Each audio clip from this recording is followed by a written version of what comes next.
ഇന്ന് ഇപ്പോൾ M P Govindan Deshabhimani ലേഖനത്തിൽ ഒരു ഗുരുതരമായ ആരോപണമാണ് UDF സ്ഥാനാർത്ഥിക്കെതിരെ ഉന്നയിച്ചിരിക്കുന്നത്.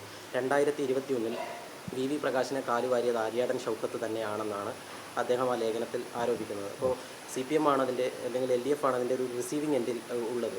അതിൻ്റെ ഒരു വിജയം അങ്ങനെയാണ് സംഭവിച്ചതെന്നാണോ? ആര്യാടൻ കാലുവാരിയത് കൊണ്ട് മാത്രമാണോ LDFന് വിജയിക്കാനായി? അല്ല, LDF ഇവിടെ ജയിക്കാനിടയായ ഒരുപാട് സാഹചര്യങ്ങളുണ്ട്. അതിൽ ഒന്ന് സ്വാഭാവികമായിട്ടും ഇടതുപക്ഷത്തിൻ്റെ രാഷ്ട്രീയമായ നിലപാടുകളാണ്. ഇപ്പോൾ ഈ നിലമ്പൂരിൽ കഴിഞ്ഞ 1.5 ദശാബ്ദമായിട്ട് നമ്മൾ നോക്കിയാൽ ഇടതുപക്ഷത്തിൻ്റെ സ്വാധീനം ക്രമപ്രവൃത്തമായി വർദ്ധിച്ചുകൊണ്ടിരിക്കുകയാണ്.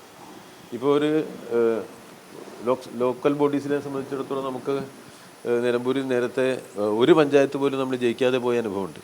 ഇവിടുത്തെ ഈ പഞ്ചായത്തുകളിൽ ഒന്നിൽ പോലും ഇടതുപക്ഷം ജയിക്കാത്ത തിരഞ്ഞെടുപ്പുകളാണ് ഉണ്ടായിട്ടുണ്ട്. എന്നാൽ കഴിഞ്ഞ 2-3 തവണയായിട്ട് നമ്മൾ നോക്കിയാൽ ക്രമപ്രവൃത്തമായിട്ട് നമ്മൾ ജയിച്ചു പോകുന്നു. ഇപ്പോൾ ഇവിടെ നിലമ്പൂരിൽ മുനിസിപ്പാലിറ്റി എന്നൊക്കെ പറഞ്ഞാൽ വലിയ ഭൂരിപക്ഷമാണ് ഇടതുപക്ഷത്തിന് കിട്ടിയിട്ടുള്ളത്. ഇപ്പോൾ മതന്യൂനപക്ഷത്തിന് ഭൂരിപക്ഷമുള്ള മുനിസിപ്പാലിറ്റിയാണ്. പക്ഷേ ഈ മുനിസിപ്പാലിറ്റിയിൽ ആ ജനവിഭാഗങ്ങളിൽ നിന്ന് വലിയ പിന്തുണയാണ് LDFന് കിട്ടിയത്. അപ്പോൾ പിന്നെ ഈ വിവിധ പഞ്ചായത്തുകൾ നോക്കിയാലും കാണാൻ കഴിയും ഇടതുപക്ഷത്തിന് ഭൂരിപക്ഷമുള്ളതാണ് ഇപ്പോൾ ഭൂരിപക്ഷം പഞ്ചായത്തുകളുണ്ടായിരുന്നു. അതിൽ തന്നെ നമ്മൾ പരാജയപ്പെട്ടു എന്ന് പറയുമ്പോൾ തന്നെ നെക്ക് ടു നെക്കിലാണ് നിൽക്കുന്നത്. ഇപ്പോൾ ഇടതുപക്ഷത്തിൻ്റെ സ്വാധീനം ഇവിടെ വർദ്ധിച്ചുകൊണ്ടേയിരിക്കുകയാണ്. ആ വർദ്ധിച്ചുകൊണ്ടിരിക്കുന്നു എന്നുള്ളിടത്ത് റിസീവിങ് എൻഡിൽ ആരാ പോവുക? തളർന്നുകൊണ്ടിരിക്കുന്നത് കോൺഗ്രസ്സാണ്. കോൺഗ്രസിൻ്റെ ജനപിന്തുണയിൽ വലിയ ഇടിവ് സംഭവിക്കേണ്ടായി.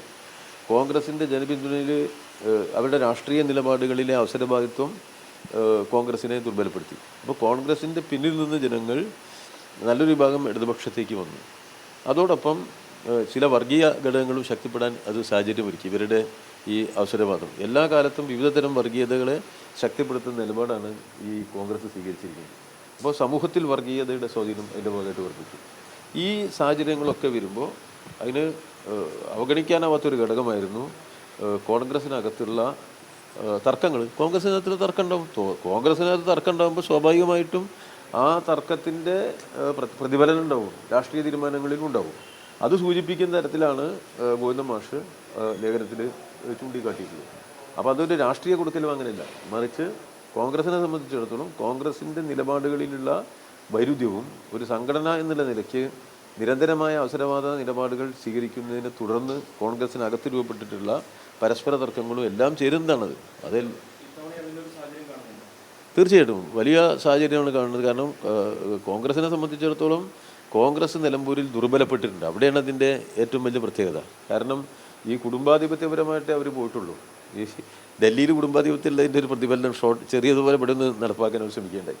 അപ്പോൾ ആ നിലയിലുള്ളൊരു പരിശ്രമം കോൺഗ്രസിനകത്ത് നടത്തപ്പെട്ടതുകൊണ്ട് തന്നെ സ്വാഭാവികമായിട്ടും ആത്മാഭിമാന ബോധമുള്ള കോൺഗ്രസ്സുകാർക്ക് കോൺഗ്രസ്സായി നിൽക്കാൻ കഴിയാത്തൊരു സാഹചര്യം നിലമ്പൂരിൽ സൃഷ്ടിച്ചു. അതിൻ്റെ തുടർച്ച തന്നെയാണ് ഇപ്പോഴും സംഭവിച്ചിരിക്കുന്നത്.